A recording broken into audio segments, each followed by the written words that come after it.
بعضې بایلات له ګټې کم نه وي او د هغې ښکاره او ژوندی مثال د افغانستان او هند نننۍ لوبه وه.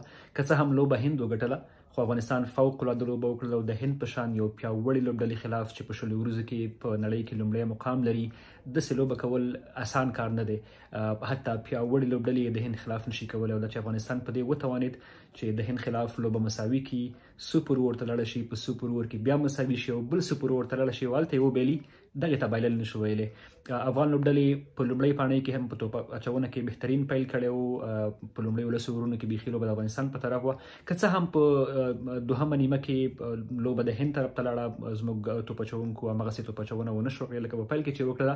په دوهمه پاڼۍ کې د 214 منډو هدف، سایکولوژیکل تاثیر په لوبغاړو باندې او دغه سکور بورډ پریشر د دغې خلاف، او بیا په داسې یو سټیج کې چې د هند خپل ویشتنځای، خپل لوبغالی، خپل مینوال او د هند نوم د دغسې لوبډلې سره بیا داسې لوبه کول چې حتی هدف یې نږدې پوره لوبه ورځنې وګټي، نو دې ته فوق العاده لوبه ویلی شو.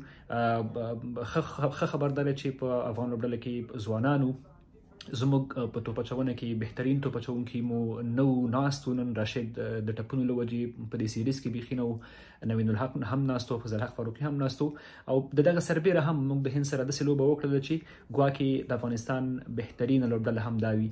نو دا په ښه پل نیسو، همدا لوبې دي، همدا ماتې دي چې افغان لوبډله ورځنې زده کړه کولی شي. مهمې سیالۍ له دې وروسته را روانې دي، شاید د دې نتیجه په هغې کې ووینو نړیوال جام را روان دی. نو له افغان اتلانو، د افغان لوبډلې او د مینوالو هم مننه چې لوبډله ملاتړ کوي او تشویق کوي.